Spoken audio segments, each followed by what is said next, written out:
हमारे विश्वास को कबूल करें, घोषित करें, ये परमेश्वर का वचन है, इसमें मेरा विश्वास है।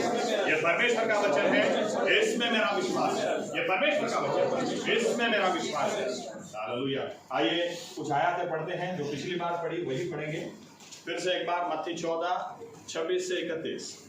The book of Matthew, chapter 14, verses 26 till 31. मत्ती 14:26 से 31।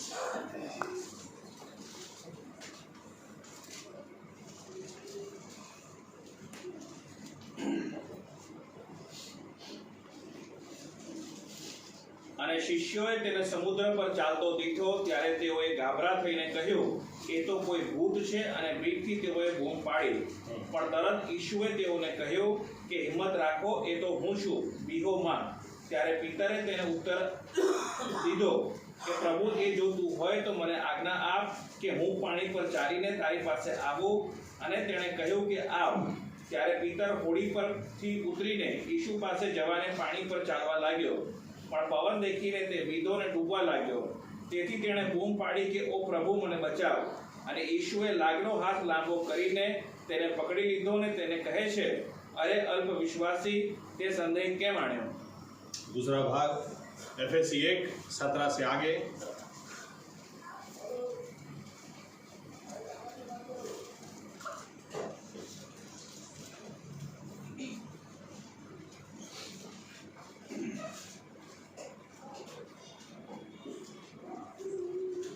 આપણા પ્રભુ ઈશુ ખ્રિસ્તનો દેવ મહિમાવાન પિતા પોતાને વિશેના જ્ઞાનને સારો, બુદ્ધિનો તથા પ્રગટીકરણનો આત્મા તમને આપે અને તમારા જ્ઞાન ચક્ષુ પ્રકાશિત થાય. ओके, बुद्धि और प्रकटीकरण का आत्मा मिले तो ही तुम्हारे अंतर चक्षु प्रकाशित होंगे।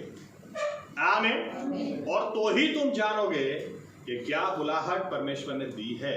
आमीन। आमीन। इसलिए हमें बार बार प्रार्थना करनी है, प्रभु यीशु हमारी हमें प्रकाश दीजिए, हमें प्रकटीकरण रेवलेशन दीजिए, ताकि हमें उजियाला मिले, ताकि हमारी आंखें खुले। और एक आखिरी भाग वो भी पिछले हफ्ते पढ़ा, दूसरा राजा नहीं चल सकता, बीजो दूसरा राजा 6:16 और 17।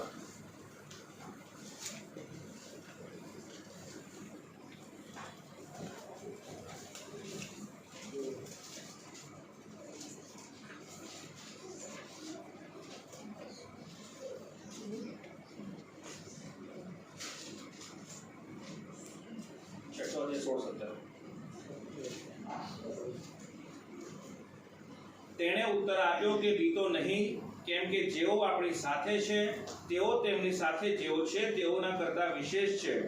પછી એલીશાએ પ્રાર્થના કરી કે હે યહોવા, કૃપા કરીને તેની આંખો ઉઘાડ કે એ જુએ. ત્યારે યહોવાએ તે જુવાનની આંખો ઉઘાડી અને તેણે જોયું તો જુઓ, એલીશાની આસપાસ અગ્નિગોળાઓથી તથા અગ્નિરથોથી પર્વત ભરાઈ ગયો હતો. आइए दुआ करें। हमारे जीवित परमेश्वर प्रभु यीशु मसीह, हम धन्यवाद देते हैं आज के दिन के लिए, इस समय के लिए। हम प्रार्थना करते हैं प्रभु यीशु, आपने आज हमें अनुग्रह दिया है आपके सम्मुख आकर खड़े रहने के लिए, और ये समय है जब हम आपकी आवाज सुनना चाहते हैं। तो हम आपसे विनती करते हैं प्रभु यीशु मसीह कि आप पवित्र आत्मा को हम पर उंडेल दें। ये जो पढ़ा गया ये आपका वचन है, आप हमें इसके खुलासे में ले जाएं। आप प्रभु यीशु हमें हमारी आंखों को खोलें, आप बुद्धि और प्रकाश हमें दें, spirit of wisdom and revelation हमें दें, और हमारी आंखों को खोलें ताकि आपकी योजनाओं को हम देखने पाए, हम आपको देखने पाए, और हमारे कानों को खोले ताकि हम आपकी आवाज को सुनने पाए, ताकि प्रभु यीशु मसीहा हम यहाँ पर इस जगह किसी इंसान की आवाज सुनने नहीं आए, हम आपकी आवाज सुनने के लिए आए हैं। आज आपकी आवाज हम सुन सके, नए निर्णयों को ले सके, और उसमें चलते हुए बदले हुए जीवनों से आपको मान और सम्मान लाने वाले, बड़ी बड़ी गवाही खड़े करने वाले हम लोग बन सके। ऐसा अनुग्रह हमें दें ताकि हमारे जीवन से आप ही को मान मिले, आप ही के नाम को बड़ा मनाया जाए। ये प्रार्थना प्रभु यीशु मसीहा के नाम से हम करते हैं, आमीन। धन्यवाद प्रभु यीशु। बैठ सकते हैं।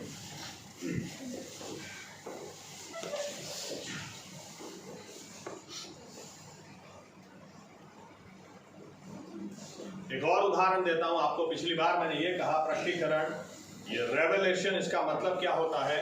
कुछ ऑलरेडी है, लेकिन उसके और हमारे बीच में पर्दा है, और जब पर्दा हटता है तो पर्दे के पीछे की चीजें दिखाई देने लगती हैं। That is what is revelation. दूसरा उदाहरण देता हूं। आज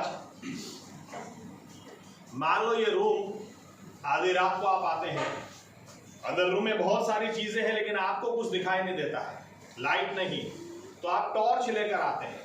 आप जहां पर टॉर्च मारेंगे वहां पर आपको इधर लगाएंगे तो कुर्सी दिखेगी, इधर टॉर्च लगेगी तो आपको टेबल दिखेगा। जहां जहां टॉर्च लगेगी वहां वहां अंधेरे में रही हुई चीज आपको दिखने लगेगी। चीजें ऑलरेडी हैं। आमीन आमीन। और इसीलिए क्योंकि हम इस अंधेरी दुनिया में रहते हैं, बाइबल कहती है हमें ये प्रार्थना करना जरूरी है।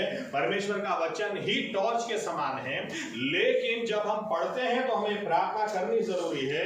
मेरी आंखें खोलो प्रभु यीशुआ, ताकि आपका उजियाला जहां पर गिरेगा वो बातें दृश्यमान हो जाएंगी, तब तक हमको दिखाई नहीं देगी। अगर टॉर्च सिर्फ इधर ही गिर रही है तो इसका मतलब ऐसा नहीं है पूरे रूम में खाली एक टेबल ही है, बहुत सारी बातें हैं, लेकिन वहां पर उजाला जा ही नहीं रहा, इसलिए दिख ही नहीं रहा है।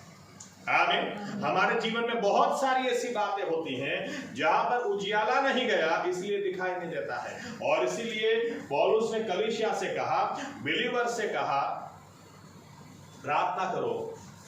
या तो मेरी ये प्रार्थना है आपके लिए कि परमेश्वर आपको बुद्धि और पट्टीकरण की आत्मा दे, उजियाला डालें उन बातों पर, ताकि आपकी अंदर की आंखें खुलें, ताकि आपको वो चीजें दिखाई दें जो आज तक शायद नहीं दिखी।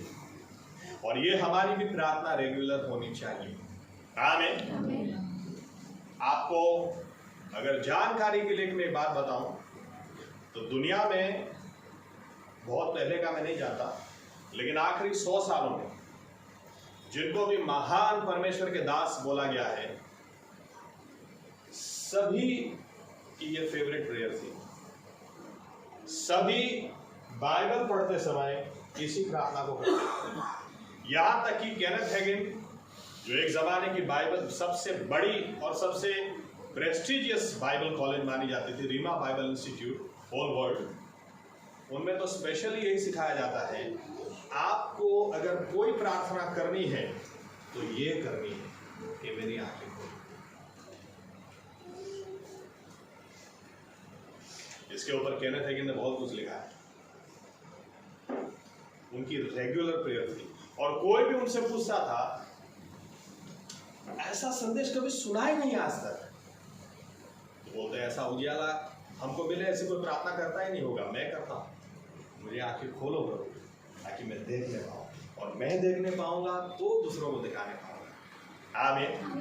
तो ये प्रार्थना हमें करनी ही है कि प्रभु यीशुआ आप हमें बुद्धि दें, आप हमें रेवलेशन दें, प्रकाश दें, ताकि प्रभु यीशुआ हमें हमारी आंखें खुले। जब तक रोशनी मिलेगी नहीं, हमारी आंखें खुलेंगी नहीं। आमीन।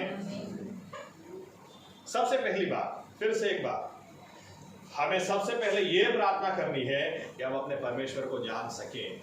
आमीन। यहां पर ऐसा लिखा है, देखो कई बार यहां मैं तो यूं कह दूं तो भी गलत नहीं होगा कि हर एक अलग अलग क्रिश्चियन व्यक्ति के लिए यीशु मसीह की साइज अलग अलग है। किसी के लिए यीशु मसीह इतने हैं, किसी के लिए इतने हैं, किसी के लिए ये कर सकते हैं लेकिन ये नहीं कर सकते, ये कर सकते लेकिन ये नहीं कर सकते। यहाँ पर चेलों का भी कुछ ऐसा ही था। ऐसा लिखा है, इनके लिए भूत हो तो वो पानी पे चल सकता है, लेकिन यीशु मसीह पानी पे नहीं चल सकते हैं। यीशु मसीह जब पानी पर चल के आए तो ये जोर से चिल्लाकर बोलते हैं, भूत भूत। अरे भूत चल सकता है, यीशु मसीह नहीं चल सकते।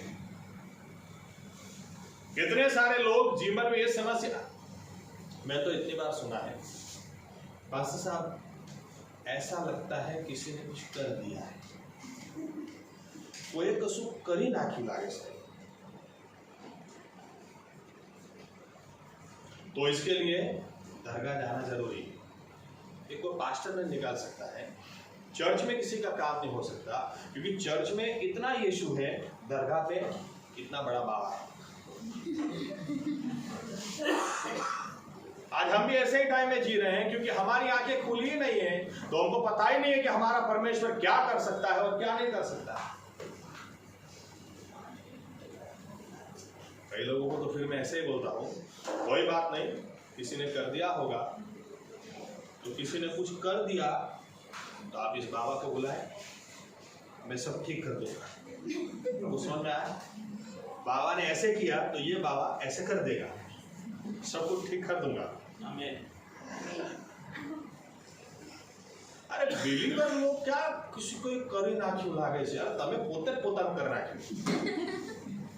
कोई कहां से कर सकता है? शैतान को जाके हम गले लगाते फिर बोलते छोड़ता ही नहीं, छोड़ता ही नहीं, छोड़ा। अरे तुमने गले लगाया है भाई, उसने किधर लगाया है?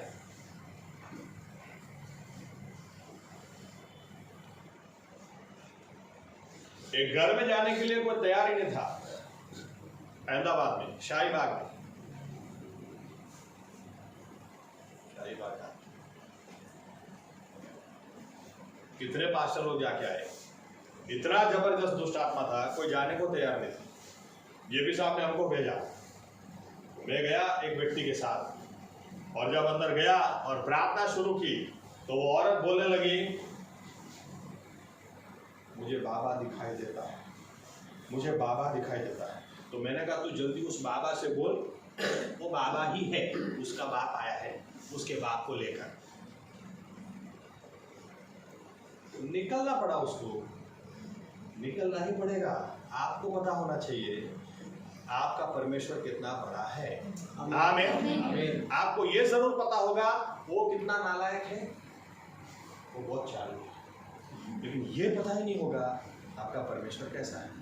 कौन सा नया मोबाइल आने वाला है, 3 कैमरा वाला, 4 कैमरा, फ्लैश लाइट कितनी पावरफुल है, ये पता होता है। आईफोन 14 के क्या फीचर्स है। मुझे किसी ने लाके बोला पास्टर साहब आईफोन 14 लिया। अरे मैंने कहा क्या बात है, लॉन्च कब हुआ, मुझे तो ये नहीं पता। अरे आपको नहीं पता, 1 हफ्ता हो गया, 1 हफ्ता हो गया, अरे बाप रे, और मुझे पता ही नहीं चला। आईफोन 14 वाले ने कांटेक्ट किया नहीं मेरा। अरे अपने परमेश्वर को जान, ये सबसे ज्यादा जरूरी। आमीन, आमीन। इसलिए प्रार्थना करो, छेले चिल्ला रहे भूत भूत, जिन यीशु मसीह के साथ में इन्होंने समय निकाला है, वही यीशु मसीह को ये लोग भूत कहकर पुकारते हैं। यीशु मसीह को कहना पड़ा भूत नहीं है, मैं हूं। इसके बावजूद पतरस praise the lord, oh sorry प्रभु, ऐसा बोलने की बजाय क्या बोलता, अगर तू ही है तो मुझे कहे कि मैं पानी पर आऊं। अरे अभी भी विश्वास नहीं, ठीक है चला जा। जब डूबने लगा, देखो पानी पे चलते टाइम भी नहीं बोल रहा है, अरे तो सही में प्रभु है। जब डूबने लगा ना तो बोलता है प्रभु मुझे बचाओ, अब बोलता है। इसमें हमारी भी छवि है। आमीन। लेकिन हम प्रार्थना करें कि प्रभु यीशु मेरी आंखें खोलें ताकि मैं आपको जान सकूं, मैं आपको देखना चाहता हूं, आपको जानना चाहता हूं। इजरायली लोग देखें आप, ये परमेश्वर ने कितना बड़ा चमत्कार किया था। ऐसा लिखा है, ये पूरे मिस्र के अंदर में सबसे फलरूप गोशेन में थे। वहां पर कितने बड़े चमत्कार हुए, यहां पर सब कुछ नॉर्मल रहता है। मिस्र के अंदर पानी लहू में परिवर्तित हो गया, गोशेन में पानी पानी ही था। मिस्र के अंदर 3 दिन इतना अंधेरा, इधर सूरज उगता था डूबता था। इतने बड़े चमत्कार इन्होंने देखे, इसके बावजूद लाल समंदर के आगे आके क्या बोलते हैं मूसा से, हमें यहां पर हमारी कब्र यहां पर खुदवाने लाया क्या। इन शॉर्ट कहने का मतलब हमारा परमेश्वर मिस्र में हमको सलामत रख सकता है, मिस्र से बाहर जरूर निकाल सकता है, लेकिन लाल समंदर के उस पार नहीं ले जा सकता है। अच्छा, लाल समंदर से उस पार ले गए तो भी आगे जाके क्या बोलते हैं, क्या बिना पानी मारेगा क्या। अरे तुमको जो परमेश्वर यहां तक ला सकता है वो पानी नहीं दे सकता क्या। लेकिन आज ये सच्चाई है, हमारा परमेश्वर हमारे लिए बहुत छोटा है। यशाया ने इसीलिए डायरेक्ट स्वर्ग में देखा, अरे ये परमेश्वर वही है जिसकी मैं सेवकाई करता हूं। ये बदल नहीं गया, उजिया राजा मर गया, जिस राजा का बैकिंग था वो खत्म हो गया, लेकिन अब ये तो अभी भी वही है। पवित्र पवित्र पवित्र सेनाओं का यहोवा अभी भी वही परमेश्वर है। कोई आश्चर्य की बात नहीं, नए नियम में यीशु मसीह के लिए लिखा गया, यीशु मसीह कल आज और युगानुयुग वैसा का वैसा है। आमीन आमीन। हमारे परमेश्वर को बदलना ही नहीं है, हमें प्रार्थना करनी है कि आप हमारी आंखें खोलो ताकि हम आपको और जान सकें। आमीन। ताकि हमारा विश्वास ये हो जाए कि मिस्र से जो छुड़ा सकता है वो लाल समंदर से भी उस पार ले जा सकता है, वो पत्थर से भी पानी पिला सकता है, वो 40 साल खाना भी दे सकता है, वो कपड़े भी फटने नहीं देगा, वो मेरे जूते भी फटने नहीं देगा, वो जरूर मिस्र से निकाल के लाया है तो कनान तक ले जाने वाला परमेश्वर है। आमीन। मेरी आंखें खोलो प्रभु, मेरी आंखें खोलो। हमारी प्रार्थना रेगुलर होनी चाहिए। और एक अच्छा उदाहरण बाइबल में है। यीशु मसीह ने अपने चेलों से पूछा, मेरे बारे में क्या बोलते लोग? तो चेले बोलते हैं, कोई बोलता है यूहन्ना बपतिस्मा वापस जिंदा हुआ, कोई बोलता है यिर्मयाह है, कोई बोलता है एलिया है। यीशु मसीह पूछते हैं, तुम क्या बोलते हो? पतरस बोलता है, तू मसीह है, जीवित परमेश्वर का बेटा है। यीशु मसीह तुरंत बोलते हैं, ये बात तुझे मेरे आसमानी बाप ने बताई, कोई रक्त और मांस ने तुझे नहीं बताया। आमीन। मेरे कहने का मतलब है, अगर आंखें खुली ही नहीं तो वो यीशु मसीह के बारे में कुछ भी बोल सकता है। अरे यूहन्ना बपतिस्मा है, यिर्मयाह है, एलिया है, लेकिन जिसकी आंखें खुली हैं और जिसकी पतरस की आंखें खुली थी, बोलता है तो जीवित, तू मसीह है, जीवित परमेश्वर का बेटा। और यीशु मसीह क्या बोलते हैं? इस पत्थर पर मैं अपनी कलीसिया को बांधूंगा। यानी जिनकी आंखें खुली हैं, वो प्रकाश, वो रेवेलेशन, वो प्रकटीकरण के ऊपर मैं अपनी कलीसिया को बांधूंगा। जो जानते हैं कि यीशु मसीह कौन है, उस जानकारी के ऊपर मैं कलीसिया को बांधूंगा। आमीन आमीन आमीन। इसलिए कलीसिया वही है जो अपने परमेश्वर को जानती है। और ये प्रार्थना हमारी कभी इसलिए भी बंद नहीं होनी चाहिए। और एक आयत देखते हैं, यूहन्ना 17:3, जॉन 17:3, देखिए क्या लिखा है वहां पर।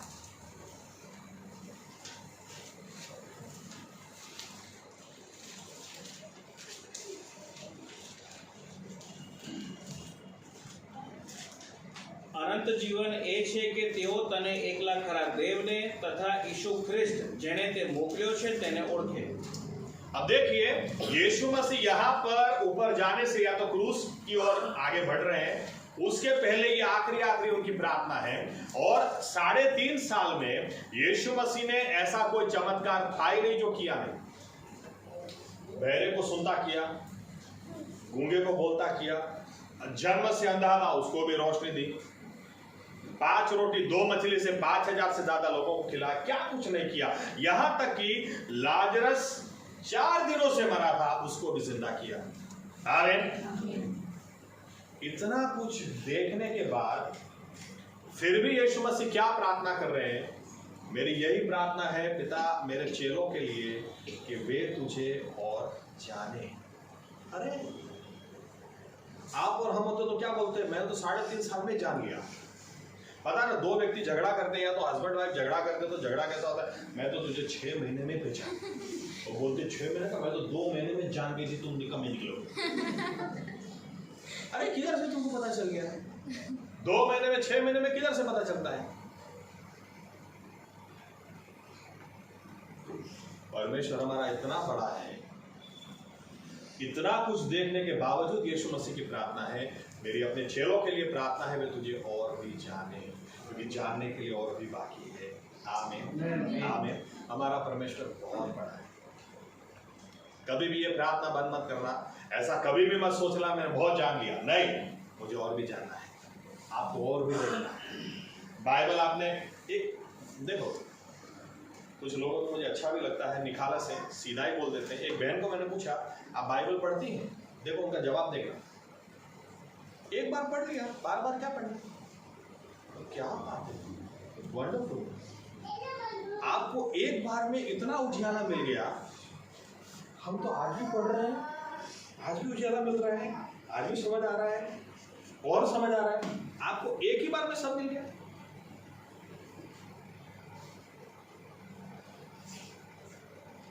कुछ लोग किस तरह से पढ़ते हैं।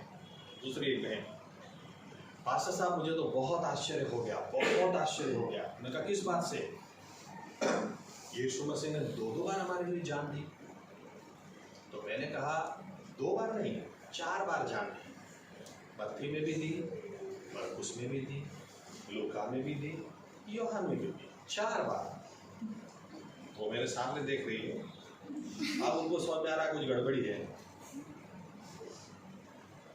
नहीं पास्टर साहब ऐसा थोड़ी होता है, एक ही तो बात लिखी है, 4 बार थोड़ी होता है। तो मैंने कहा आप 2 बार किधर से लेकर आई, मुझे ये बताइए।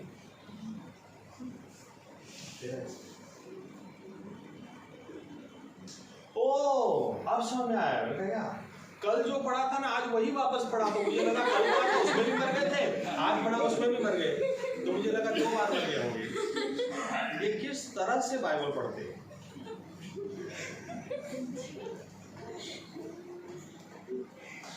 ये ऐसे लोग हैं, परमेश्वर इनको जानता है, ये परमेश्वर को नहीं जानते। आप बाइबल पढ़ें, प्रार्थना करें, प्रभु यीशु मुझे सही में आपको और भी जानना है, और भी जानने के लिए बाकी है। आमीन। दूसरी बात, रिपीटेशन है लास्ट संडे का, अभी हम लोग लास्ट संडे में ही है। दूसरी बात ये प्रार्थना करें, प्रभु यीशु मसीह मेरी आंखें खोले, क्योंकि मैं आपको देखना चाहता हूँ। सॉरी, मैं अपने आप को जानना चाहता हूँ। सेकंड पॉइंट, मैं अपने आप को जानना चाहता हूं। आपको पता होना चाहिए कि आप कौन हैं। आमीन। मैंने आपसे पहले ही कहा, शैतान की सबसे बड़ी चाल, या तो पहली चाल आइडेंटिटी क्राइसिस।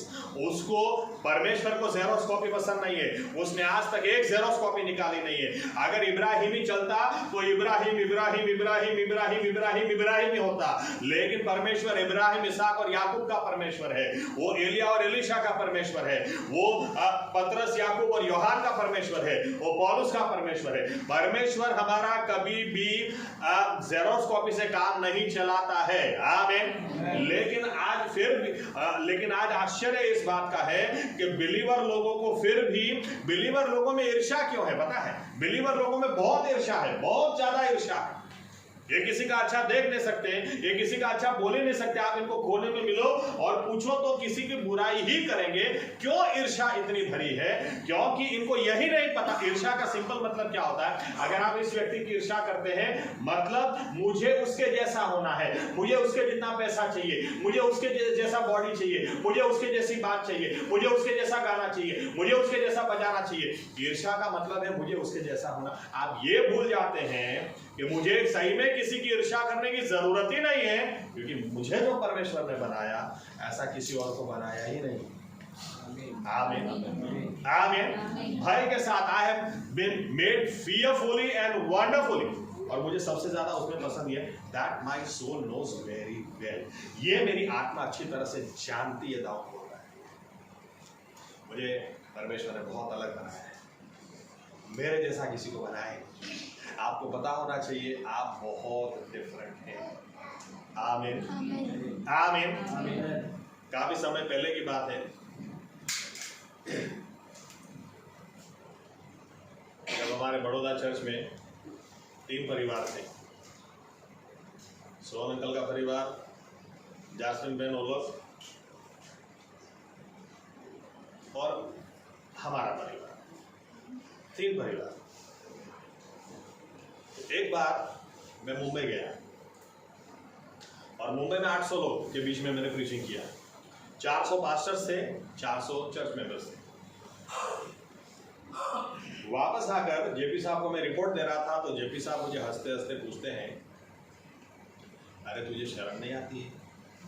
इधर तेरे चर्च में 10 लोग भी नहीं और तू 800 लोगों के बीच में बोलने जाता है। तो मैंने कहा, पास्टर साहब, हमको पता होना चाहिए हमारे पास जो है उसकी वो लोगों को जरूरत है। तो पास्टर साहब मुझे बोलते हैं, बस इसी विश्वास में बने रहना, परमेश्वर तुमको और लोग देगा। आमीन। आपको पता होना चाहिए आप कौन है। आमीन। आमीन। आमीन।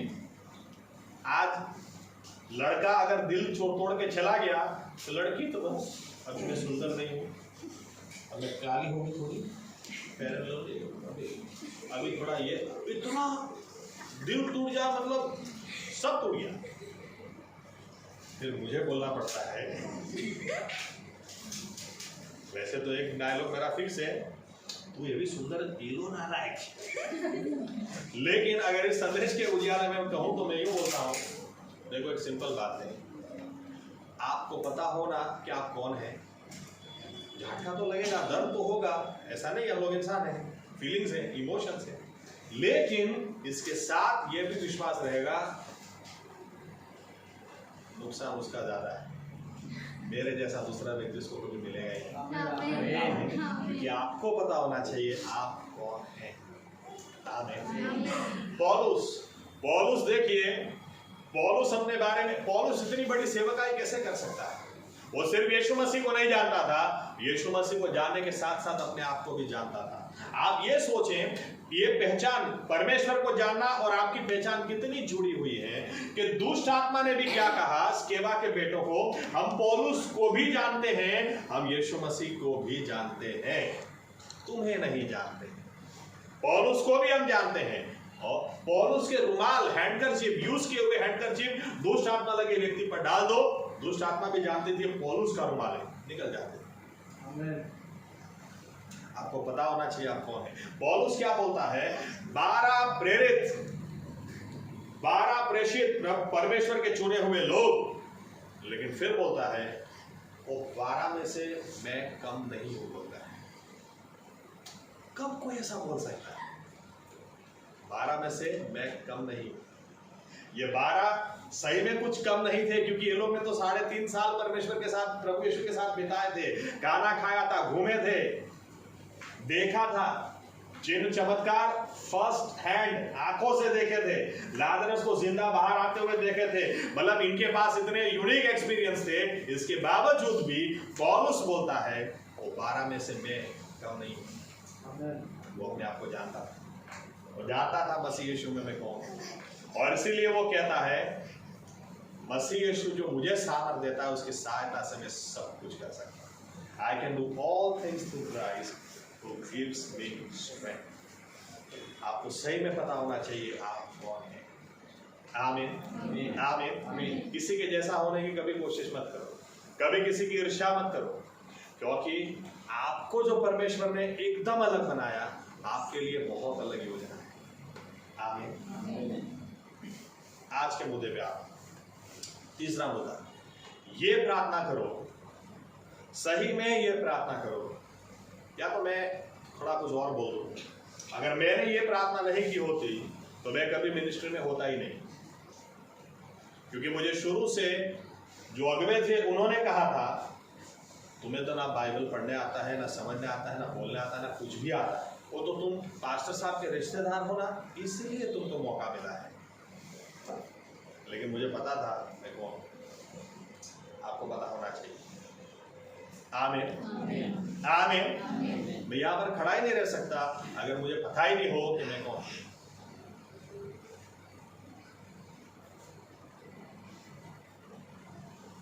मुंबई में आज इतना अच्छा काम होता है, हम लोग ज्यादा एडवर्टाइजमेंट नहीं करते, लेकिन मैं और पास्टर साहब जानते हैं। सबसे पहले जेपी साहब गए और एक कलीसिया में उन्होंने होली स्पिरिट बैप्टिज्म के ऊपर कुछ बोल दिया, तो लोग सोचने लगे ऐसा कुछ होता है क्या। और उसके बाद मैं गया और मुझे पूछा कि पास्टर साहब ने ऐसा कुछ बोला था, मैंने कहा होता है ना। फिर बाइबल से मैंने सिखाना शुरू किया। आज वहाँ पर बहुत अच्छी एक फेलोशिप है, वो लोग एक ही बात कबूल करते हैं, आपकी वजह से ये चर्च एस्टैब्लिश हुआ, आपकी वजह से ये चर्च चल रहा है।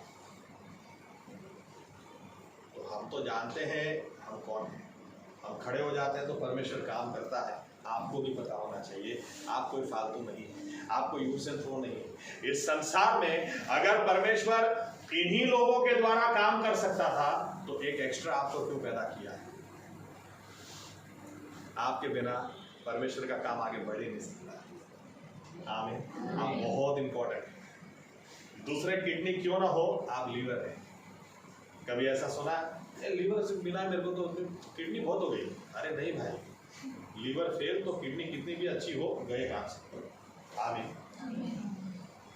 आप बहुत इंपॉर्टेंट, लेकिन आप प्रार्थना करो कि प्रभु यीशु मेरी आंखें खोलो ताकि मैं देख सकूं कि मैं कौन हूं। आमीन। और यीशु मसीह से ही प्रार्थना करो। एक बार एक व्यक्ति ने मुझे प्रश्न पूछा, आप सूर्य नमस्कार करते हैं क्या? तो मैंने कहा मैं तो एक ही कारण से सूर्य नमस्कार नहीं करता हूं, क्योंकि हर रोज सुबह सूर्य मुझे नमस्कार करने के लिए निकलता है। बाइबल बताती है सूरज को हमारे लिए बनाया है, हमें थोड़ी ना सूरज के लिए बनाया है। आमीन। ऐसा लिखा हुआ है सूरज और चांद को इसलिए बना दिया गया ताकि वो दिन को हमें रोशनी दे, वो रात को हमें शीतल छाया दे। आमीन। हमारे लिए बना है, तो वो नमस्कार करने के लिए मुझे निकलता है, तो मैं किधर से उसको नमस्कार करूं? आपको पता होना चाहिए आप कौन हैं। आमीन। सूरज ने ऊपर से नहीं कहा ए यहोशुआ सो नहीं, यहोशुआ थोड़ा उधर तलवार चला, इधर चला। यहोशुआ ने सूरज से कहा तू उधर ही रुक जब तक इनको खत्म नहीं करो। रुक क्या लिखा है? आमीन। आप जानो आप कौन है। अगर परमेश्वर ने आपको पुरुष बनाया तो क्यों बनाया, औरत ही बनाया तो क्यों बनाया? कोई गलती उसने नहीं की, उसके पास योजना है, आप उसके साथ ज्यादा समय बिताओ। आमीन।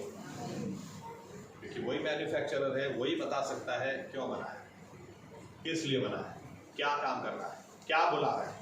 आमीन। तीसरा पॉइंट उसके ऊपर आता हूं। ये भी प्रार्थना करो कि प्रभु यीशु मसीह मेरी आंखें खोलो ताकि मैं दूसरे लोगों को आपके नजरिए से देख सकूं। एक आयत पढ़ते हैं, चलिए। मरकुस 12, मार्क 12, 29, 30, 31।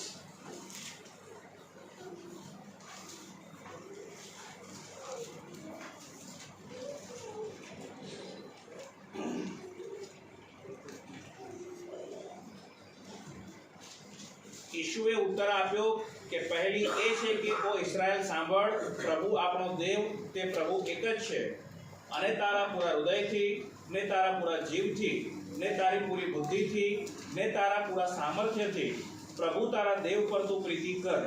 અને બીજી એ છે કે જેમ તું પોતા પર પ્રીતિ કરે છે તેમ તારા પડોશી પર પ્રીતિ કર. एवं करता बीजी कोई मोटी आज्ञा नहीं। ओके, ये प्रश्न पूछा गया कि सबसे बड़ी आज्ञा कौन सी है, और उसके जवाब में प्रभु यीशु मसीह ने क्या कहा?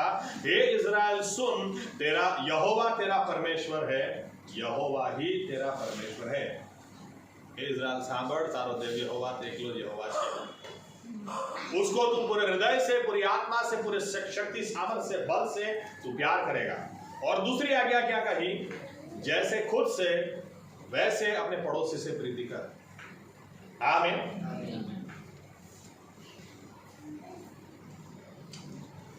सुनना ध्यान से, प्रभु यीशु के साथ आप समय बिताओगे तो आपको पता चलेगा वो आपसे कितना प्यार करता है। आप जिसके साथ समय बिताता ही नहीं, आपको पता ही नहीं, आपको कैसे पता चल सकता है कि कोई आपसे कितना प्यार करता है? समय तो बिताना पड़ेगा कि नहीं? आमीन। इसलिए तो प्रेमी प्रेमिका बराबर टाइम बिताते हैं। इनको रात को 2 बजे भी टाइम मिल जाता है, सुबह 5:30 बजे भी मिल जाता है, दोपहर को 2 बजे भी मिलता है, और बात करने का मौका न मिले तो चैटिंग का भी मौका मिल जाता है। लेकिन सिंपल बात है, बिना बात किए आप कैसे जान सकते हैं कि आपसे कितना प्यार करता है? आमीन। यीशु मसीह की हजूरी में आप बैठोगे ही नहीं तो आपको पता ही नहीं चलेगा आप सही में कितने स्पेशल हो, वो आपसे कितना प्यार करता है। और वो आपसे कितना प्यार करता है यही आपको नहीं पता तो आप अपने पड़ोसी से, दूसरे लोगों से कैसे प्यार कर सकते हैं? यहां पर लिखा है जैसा खुद से वैसा अपने पड़ोसी से प्यार करो। पहले अपने आप से प्यार करना सीखो। अपने आप से कैसे प्यार करना सीखोगे, कैसे करोगे? यीशु मसीह की हजूरी में ज्यादा समय बिताओ। आमीन। अगर आपको पता हो आप यूनिक हैं, आपको पता हो मैं परमेश्वर की दृष्टि में गधा नहीं हूं, लोग मुझे बोल सकते हैं गधा है, लेकिन परमेश्वर की दृष्टि में मैं स्पेशल हूं। परमेश्वर की दृष्टि में मैं ऐसा इंसान हूं, सब मुझे छोड़ सकते हैं, वो मुझे नहीं छोड़ेगा। पानी में भी वो मुझे डूबने नहीं देगा, आग की ज्वालाओं में भी वो जलने नहीं देगा।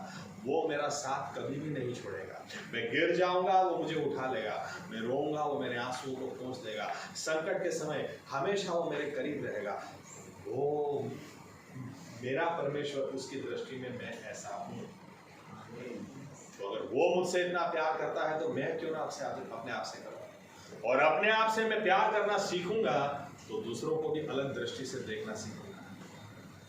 आज ये प्रार्थना हमारे लिए बहुत जरूरी है, क्योंकि हमने आदत लगा ली है, हम दूसरे लोगों को ऐसे ही देखते हैं जैसे दुनियावी लोग देखते हैं। याद रखना, परमेश्वर मिस्र से बाहर निकले हुए लोगों से चाहता है कि आप मैच्योर बनो, आप परिपक्व बनो, आप मेरी सेवकाई करो। और परमेश्वर की सेवकाई हो ही नहीं सकती जो परमेश्वर खुद अलग दृष्टि से देखता है। वो क्योंकि गिडियोन के बारे में ऐसा लिखा है, डरपोक था कहीं का, तो हम तो उसको बोलते डरपोक, लेकिन परमेश्वर अपने दूत को भेजकर उसको क्या कहलवाता है? पराक्रमी शूरवीर, यहोवा तुम्हारे साथ। परमेश्वर बहुत अलग दृष्टि से देखता है। हम अगर सही में उसकी सेवकाई करना चाहते हैं, हमारे पास अलग दृष्टि होना जरूरी है। जो दुनियावी लोग जिस तरह से देखते हैं उस तरह से हम लोग देखेंगे तो नहीं चलेगा। 5 शादियां की थी, छठे के साथ बिना शादी के समरून निभाए रह रही थी। अगर हमें पता चले कि ये औरत को जाकर मिलना है, अरे तुम बोलो मुझे, मैं पूरे शहर को मिलने के लिए तैयार हूं, ये औरत को मैं नहीं मिलूंगा, इस औरत की तो परछाई भी मुझे गवारा नहीं है, ऐसी औरत से कौन बात करेगा, ऐसी औरत के साथ कौन बैठेगा, अरे एकदम चालू है। यहां तक कि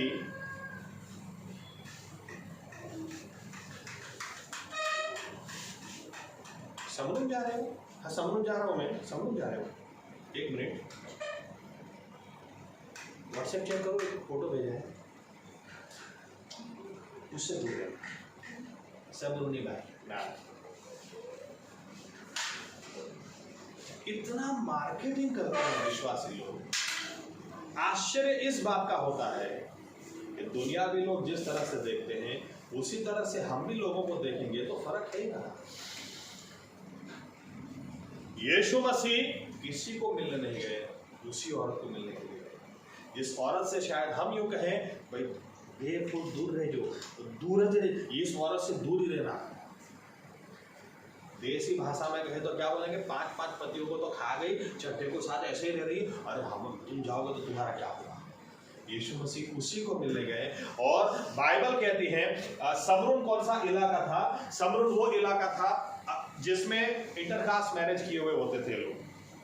या तो हस्बैंड यहूदी है तो वाइफ बिन यहूदी है, और वाइफ अगर यहूदी है तो हस्बैंड बिन यहूदी है। Intercaste marriage.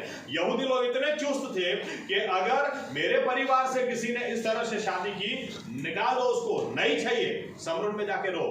समरून वो लोगों के लिए इलाका था जहां पर इंटरकास्ट मैरिज किए हुए लोग रहते थे। यहूदी लोग इनसे कभी रिश्ता नहीं रखते थे। यीशु मसीह सीधा समरून में गए जिनसे कोई यहूदी रिश्ता नहीं रखता था, और समरून में भी ये जो औरत थी इससे समरूनी लोग भी रिश्ता नहीं रखते थे, क्योंकि जनरली पुराने जमाने में औरत लोग साथ में पानी भरने जाया करते थे। ये अकेली गई और दोपहर को कोई पानी भरने नहीं जाता, इसके साथ कोई जाता ही नहीं था पानी भरने के लिए। यीशु मसीह दोपहर को गए और इसको जाकर क्या बोलते हैं, मुझे पानी पिला। ये औरत समझ गई। ये औरत बोलती है, तू तो यहूदी है, तू मुझसे कैसे पानी मांग सकता है? यहूदी लोग नहीं पीते हमारे हाथ से पानी। यीशु मसीह सामने बोलते हैं, अगर तुझे पता होता ना कि मैं कौन हूं तो तू मुझसे पानी मांगती, और जो पानी मैं पिलाता वो पीने के बाद कभी तू प्यासी नहीं रहती। यीशु मसीह ने उसका जीवन पूरा ही बदल दिया। आमीन। पूरा ही बदल दिया। हमारे लिए बहुत जरूरी है, अगर हम सही में अपने आप को बिलीवर कहलाते हैं, तो अगर हमें भी वही भी दिखता है जो दुनियावी लोगों को दिखता है, सांसारिक लोगों को जैसा दिखता है वैसा ही हमें दिखता है, तो फर्क किधर है? बाइबल कहती है यीशु मसीह, फरोशी लोग क्या बोलते थे चेलों को, तो क्या तुम्हारा रब्बी है, ये तो वेश्याओं के साथ ही बैठता है, इसको चलता ही नहीं है बिना वेश्याओं के। यीशु मसीह के बारे में ऐसा लिखा है। दूसरी तरह से कह दूं, लूक 15 और 1 और 2 में लिखा है ऐसा कि वो वेश्याओं के साथ बैठते थे। यीशु मसीह ने यूं कहा, तुम्हें क्यों हर्ज है, मैं इनके साथ बैठता हूं। बीमार कोई वैद्य की जरूरत है। तुमको लगता है तुम चंगे हो तो तुम्हें जरूरत ही नहीं है, लेकिन बीमार लोगों को जरूरत है। वेश्याओं की खासियत ये थी, इनको पता चलता है किसको हमारा शरीर चाहिए, कौन हमसे प्यार करता है। ये इसीलिए यीशु मसीह को छोड़ती नहीं थी, क्योंकि इनको इतना समझ में आता था दूसरे लोगों को हमारा शरीर चाहिए, ये आदमी हमसे प्यार है। यीशु मसीह वेश्याओं को भी अलग रीति से देखते हैं। ऐसा कहा जाता है वेरोनिका जिसको पकड़ा गया था 12वें अध्याय में यूहन्ना, वो भी वेश्या ही थी। लेकिन यीशु मसीह क्या बोलते हैं, तुम में से किसी ने पाप न किया हो पहला पत्थर उसको मारे। किसी ने नहीं मारा। यीशु मसीह उसको देखकर कहते हैं, किसी ने पत्थर नहीं मारा, जब मैं भी तेरा दोष नहीं निकाल रहा, लेकिन आज के बाद उस रास्ते में जा। कितनी अलग दृष्टि है। आमीन आमीन। और हम लोग तो, और हम होते तो फोटो खींच लो। तुमने नहीं देखा होगा उस औरत को, मेरे पास तो फोटो है। दूर रहना उससे। मुझे सही में बात समझ में नहीं आती है कि विश्वासी लोगों की दृष्टि अगर अलग ही नहीं है तो किस तरह से हम लोग विश्वास करें। लेकिन एक बात जरूर समझ में आती है, बिलीवर लोग प्रार्थना करते ही नहीं कि प्रभु यीशु हमें अलग दृष्टि दें कि हम दूसरे लोगों को अलग तरीके से देख सकें।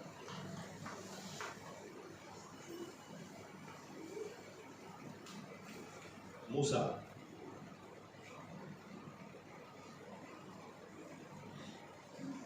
प्रभु यीशु को छोड़ दें अगर, तो मूसा जैसा कोई सेवक बाइबल में नहीं।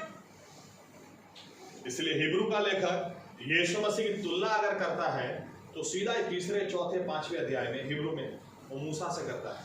मैं कई बार सोचता था यार मूसा कितना जबरदस्त सेवक रहा होगा कि यीशु मसीह की साथ डायरेक्ट तुलना वो मूसा के साथ करता है और ये बताने की कोशिश करता है मूसा से भी यीशु मसीह बेहतर है।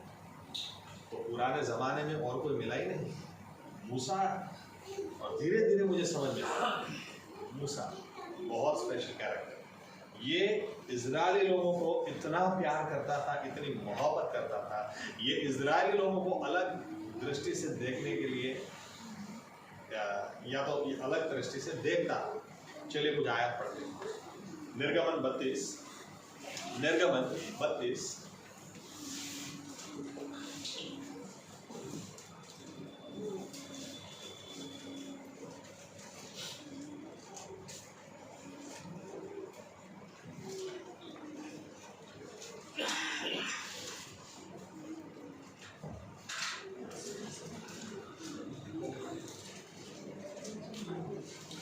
9 और 10।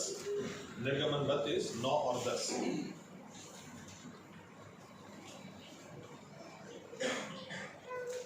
અને યહોવાએ મૂસાને કહ્યું, મેં આ લોકોને જોયા છે ને જો તે તો હઠીલા લોક છે, મારો કોપ તેઓ પર તપી ઉઠે ને હું તેઓનો સંહાર કરું માટે મને અટકાવીશ માં, અને હું તારાથી એક મોટી દેશજાતિ કરીશ। अब देखो यहाँ पर 2 अलग अलग सीन है। एक पर्वत के ऊपर मूसा 40 दिन 40 रात परमेश्वर की हजूरी में, और 40 दिन 40 रात परमेश्वर की हजूरी में खड़े रहकर उसने परमेश्वर ने किस रीति से सारी सृष्टि को बनाया, पृथ्वी को बनाया, आराम से सब बातें परमेश्वर उसको दिखा रहे हैं। यहाँ तक कि स्वर्ग को खोल दिया है और स्वर्ग के अंदर की भी बातें उसको परमेश्वर ने दिखाई। 40 दिन महिमा से भरे हुए, ये ऊपर की बात। और नीचे ऐसा लिखा है कि हारून की अगुवाई में ये लोग ने सोने का बछड़ा बनाया और उसकी गोल गोल घूम कर ये लोग आनंद के साथ कह रहे थे, यही वो परमेश्वर है जो हमें मिस्र से बाहर निकाल कर लाया। इतना दुष्ट कोई कैसे हो सकता है? जब आप लोग मिस्र के अंदर रो रहे थे तब तो बछड़ा आया नहीं था। जब मिस्र के अंदर चीज चमत्कार थे तभी तो बछड़ा नहीं था। लाल समंदर से इस पार निकले तभी बछड़ा किधर था? जब पत्थर से तुमको पानी मिला, तुम्हारे भेड़ बकरियों को पानी पिला, तब किधर था बचना? इसके बावजूद अब बोलते हैं यही वो परमेश्वर है जो मिस्र से हमको निकाल के ले आया। ऊपर परमेश्वर मूसा को क्या बोलता है? मूसा जा नीचे, तेरे लोगों ने पाप किया है। लेकिन एक ऑफर के साथ परमेश्वर बोलता है, ऑफर देता, तेरे द्वारा पूरी ही नई जाति को मैं उत्पन्न करूंगा, बस आज तुम मुझे रोकना मत। देखो 10वीं आयत फिर से एक बार,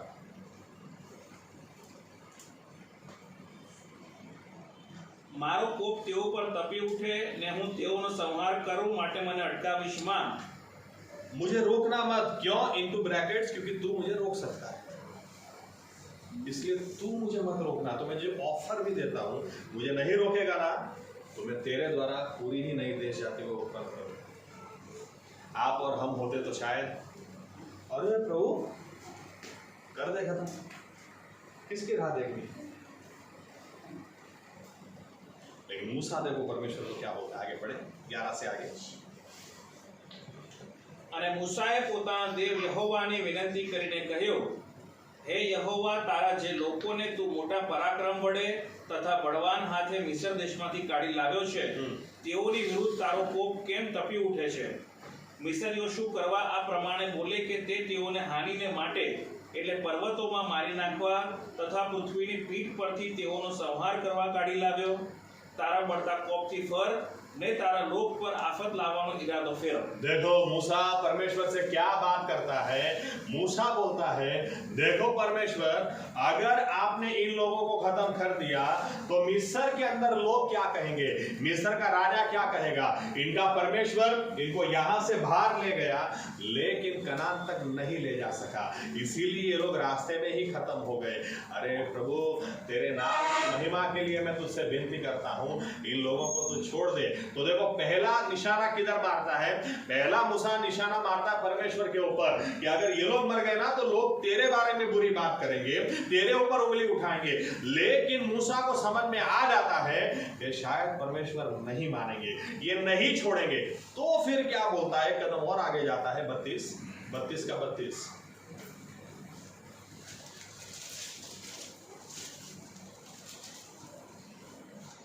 તો પણ તું તેઓના પાપની ક્ષમા કરે તો સારું, નહીં તો તારા લખેલા પુસ્તકમાંથી મારું નામ તું ભૂંસી નાખ। अब देखो 40 दिन मूसा परमेश्वर की हजूरी में रहा। अब नए नियम में जब हम जाते हैं प्रकाशित वाक्य में, रेवलेशन में, वहां पर हमको पता चलता है कि स्वर्ग के अंदर जीवन की पुस्तिका है। स्वर्ग के अंदर जब यहाँ पर पृथ्वी पर कोई गुनाह कबूल करता है, पापी जब पश्चाताप करता है, तो बाइबल कहती है वहां पर वो पुस्तक में एक नया नाम लिखा जाता है। आज से ये व्यक्ति स्वर्ग का नागरिक है, और इसीलिए आखिरी दिन, न्याय के दिन, उस पुस्तक को खोला जाएगा। जिसके नाम उसमें होंगे वे स्वर्ग में जाएंगे, जिसके नाम नहीं होंगे वो नरक में डाल दिए जाएंगे। आमीन। लेकिन मूसा को पहले से ही पता था कि ऐसा कोई पुस्तक है, क्योंकि उसने 40 दिन तक स्वर्ग को देखा, स्वर्ग की बातों को देखा। और इसलिए मूसा परमेश्वर को क्या बोलता है? अगर मेरे लोगों को तू क्षमा फिर भी नहीं करता तो मेरा नाम उस पुस्तक में से मिटा दे।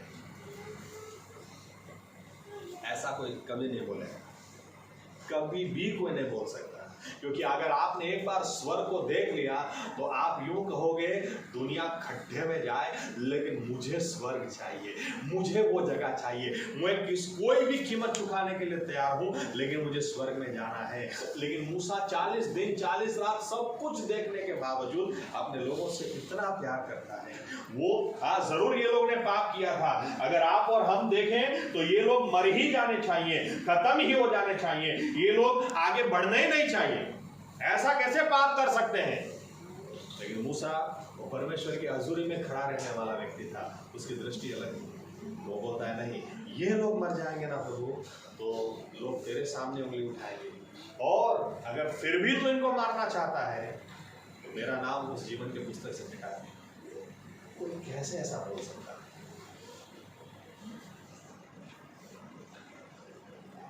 यहां पर तो लोग दुआ करते हैं, प्रभु उस विश्वासी को ऐसा चाटा मारना ना, उसको पता चले उसने मेरे बारे में बुरा बोला है। मेरे ऊपर हाथ उठाया, मेरे ऊपर। प्रभु उसको पैरालिसिस हो जाना चाहिए। मेरे बारे में जिस जबान से उसने गलत बोला है ना प्रभु, उसके मुंह में कीड़े पड़े, उसको डायबिटीज हो जाए, अच्छा खाना ही नहीं खा पाए। क्या बिलीवर लोग प्रार्थना करते हैं। अरे दुनियावी लोग और हमारे में फर्क ही था।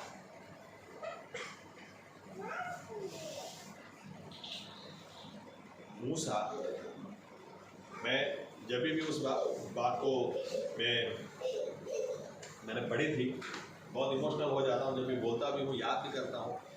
मूसा कितना अपने लोगों से प्यार करता था। 1991 में जब इराक वॉर हो गया तो उस टाइम पे बहुत जबरदस्त रिपोर्ट्स आए थे।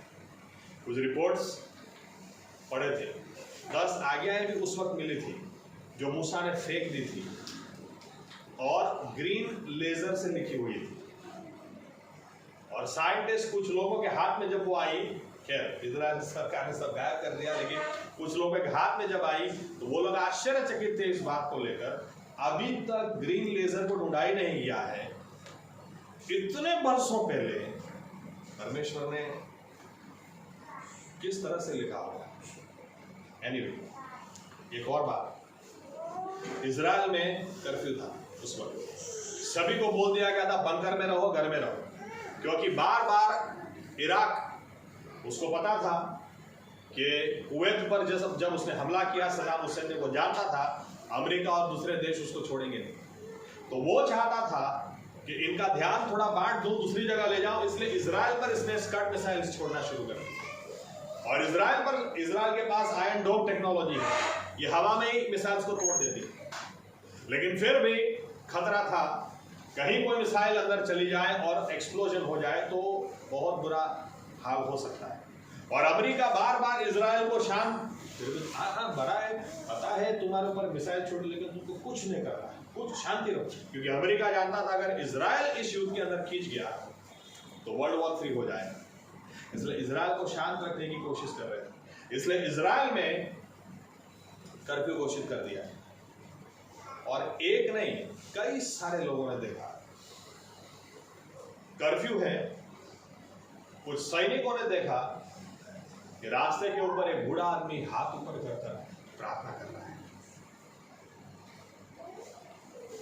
शूट एट साइड का ऑर्डर है, जब उसको गोली मारी जाती है तो गोली आर पार जाती है, उसको कुछ होता ही नहीं।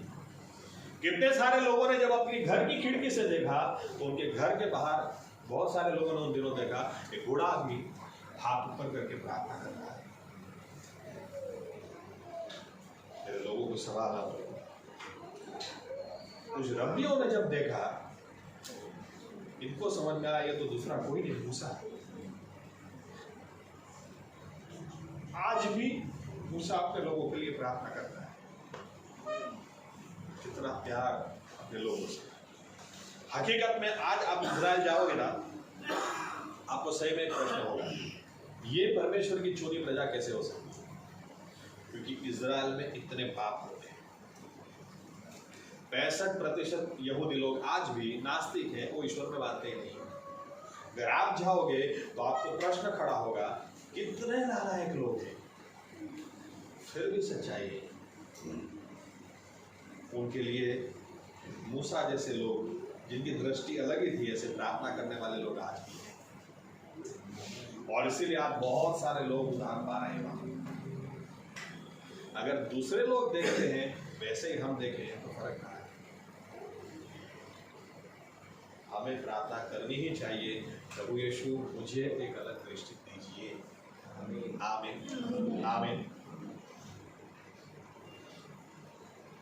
मुझे एक बार किसी ने आकर कहा था, पास्टर साहब ये लड़की बहुत चालू, बहुत चालू, 3 लफड़े कर चुकी। मैं उस व्यक्ति को देखकर सोच रहा था, मन में सोच रहा हूँ कि तुमको पता ही नहीं है 4 लफड़े किए, 3 नहीं, मुझे तो एक और भी पता है। लेकिन मुझे ये भी पता है डिवोर्स लेने के लिए कोई शादी नहीं करता है। आमीन। इसलिए वो शादी करता है, चलो यार डिवोर्स में छूटा जाएगा, करता है वो। डिवोर्स के लिए कोई शादी नहीं करता, ब्रेकअप के लिए कोई लफड़ा भी नहीं करता है। मैंने कहा आपको आपको पता नहीं, आप किसी और को ये बात मत बताना, वो लड़की चालू नहीं, सेटल होना चाह रही है। उस सेटल होने की चाह में लड़के उसको गलत बोले, लड़की गलत नहीं। हमारी दृष्टि हमेशा अलग होनी चाहिए। स्टीफन, ऐसा लिखा है, चारों बाजू से इसको पत्थर मार रहे थे लोग, मतलब पत्थर इस तरह से मार रहे थे कि ऐसा लिखा है मार मार के मार डाला।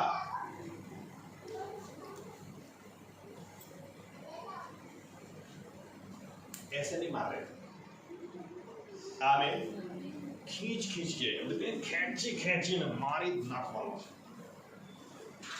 चारों बाजू से इस तरह से पत्थर पड़ रहे हैं और ये आदमी ऊपर देख के यीशु मसीह को जब देखता है, बोलता है प्रभु हर एक को माफ कर दे, लोग नहीं जानते क्या कर।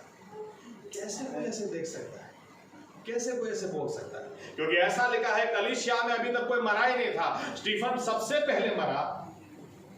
देखो इस दुनिया में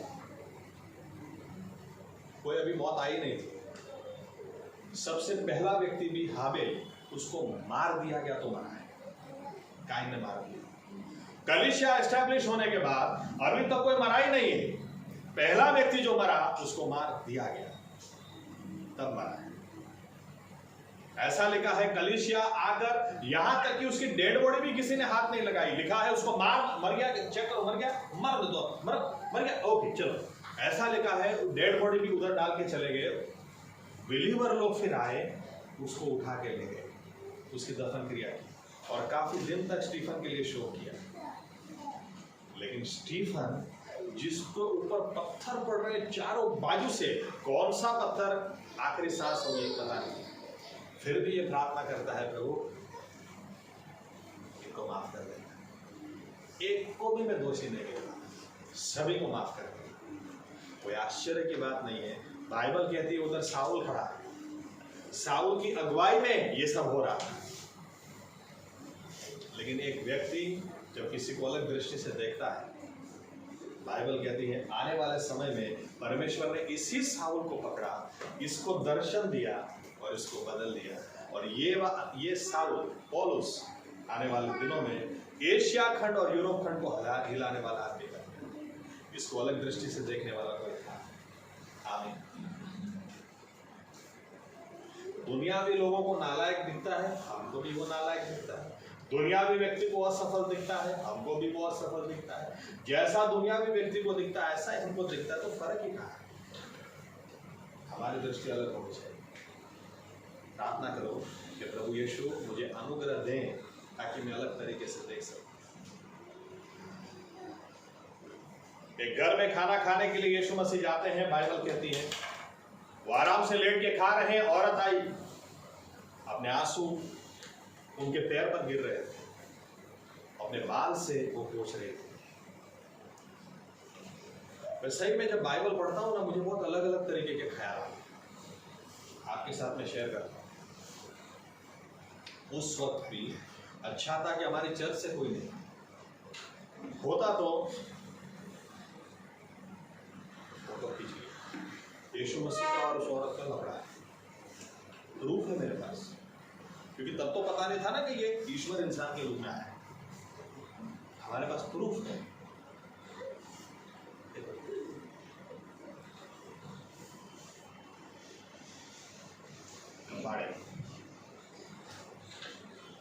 पता नहीं कौन सा बाइबल पढ़ते हैं, वही दिखता है, और कई बार तो दुनियावी लोगों को नहीं दिखता, इतना दुष्ट बिलीवर लोग देखते हैं, इतना मतलब क्या पता है, वहां से बिलीवर हो गए, अपने आप को बिलीवर कहलाते हैं। मेरी वाइफ के एक मामा है, उनकी भाषा में बोलो, शादी के बाद पहली बार गया उनके घर खाने के लिए, तो वो मुझे क्या बोलते हैं, आप बिलीवर है? मैंने कहा अब सही में बिलीवर है? कहा मुझे लगा कुछ अलग तरीके से बोल रहे हैं, फिर मुझे ध्यान में आया वो क्या बोल रहे थे, पता बिलीवर नहीं बोल रहे थे,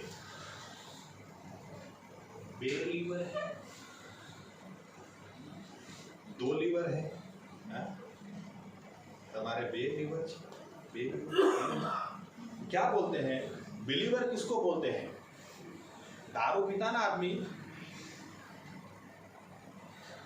उसका 1 लीवर खराब हो जाएगा तो मर जाएगा। बिलीवर लोग ऐसे, इनको 2 लीवर है, ये कितना ही खाना खराबी कर सकते हैं। इनको बिलीवर से कोई अच्छा अनुभव ही नहीं, इनको कोई अच्छा एक्सपीरियंस ही नहीं।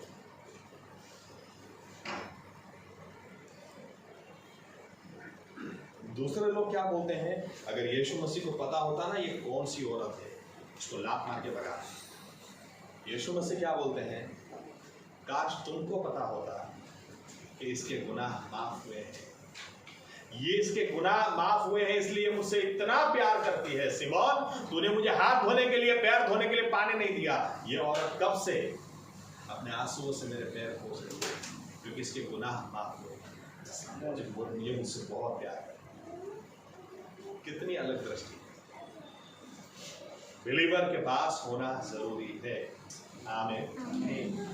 प्रार्थना करें कि प्रभु यीशु मेरी आंखें खोले ताकि आपको, आप जैसे हैं वैसे मैं आपको देख सकूं।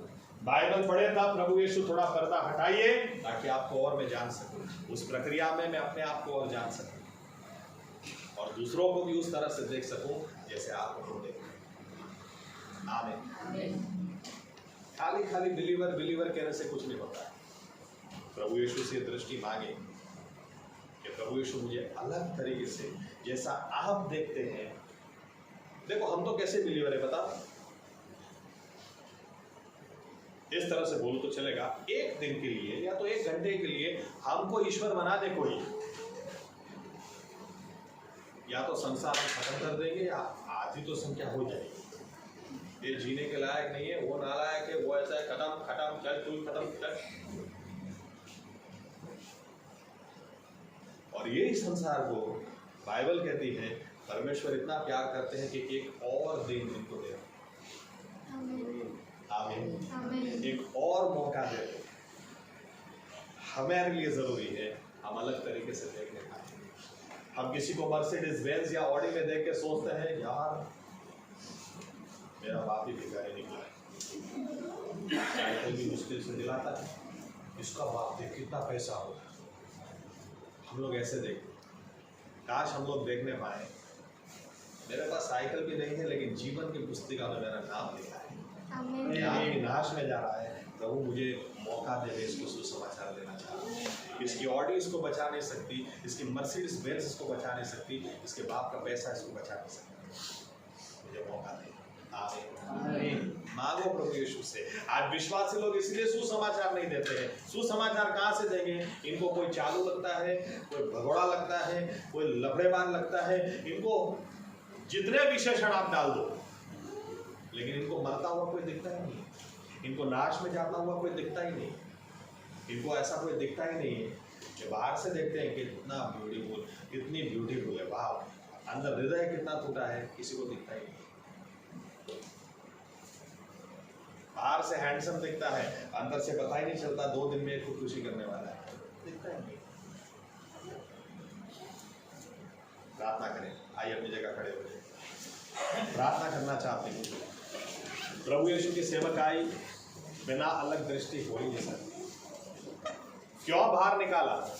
अगर दुनिया में रहकर ही यीशु मसीह की सेवकाई कर सकते थे तो और क्या चाहिए था, लेकिन नहीं कर सकते। और इसीलिए बाइबल कहती है परमेश्वर ने मिस्र से बाहर हमको निकाला। अब मिस्र जैसा, मिस्रियों के जैसा हमको नहीं देखना है, दुनिया के जैसा हमको नहीं देखना है, नहीं सोचना है। हम प्रार्थना करें प्रभु यीशु मेरी आंखों को आप खोलें ताकि मैं आपको और निहार सकूं, आपको और जान सकूं। मुझे बुद्धि और प्रकाश और दे, प्रकटीकरण और दे, पर्दा और हटाए ताकि मेरे अंतर चक्षु प्रकाशित हो। So the eyes of my heart would be enlightened, ताकि आपकी बातों को मैं समझ सकूं, आपको समझ सकूं। और जब आपको समझ सकूं, आपको देख सकूं, तो मैं अपने आप को भी पहचान सकूं। ये परमेश्वर ने मेरी रचना की। मैं कोई यूज एंड थ्रो नहीं हूं, मैं कोई फेंक देने वाली चीज नहीं हूं। आसमान और पृथ्वी को बनाने वाले परमेश्वर ने मेरी रचना की।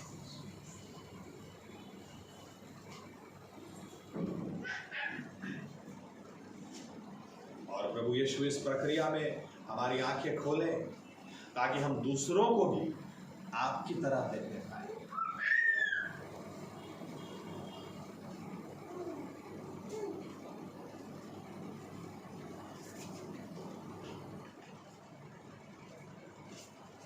हमें और उजियाला दें, हमारी आंखों को और खोलें और उस पर चलने के लिए हमें अनुग्रह दें, ताकि सही में प्रभु यीशु मसीह आत्मिक रीति से हम परिपक्व हो, मैच्योर हो,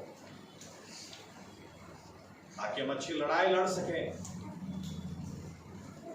आपके हाथों में अच्छा हथियार बन सके, अच्छा इस्तेमाल में आ सके और हमारे जीवनों से बहुत सारे लोग बच जाएं, जीवन लोगों के बदल जाए और आपके नाम की महिमा चारों दिशा में हो जाए। ऐसा करने के लिए आप हमें अनुग्रह दें। ये हमारी प्रार्थना प्रभु यीशु मसीह के नाम से हम करते हैं, आमीन। धन्यवाद प्रभु यीशु। अपनी जगह खड़े रहें।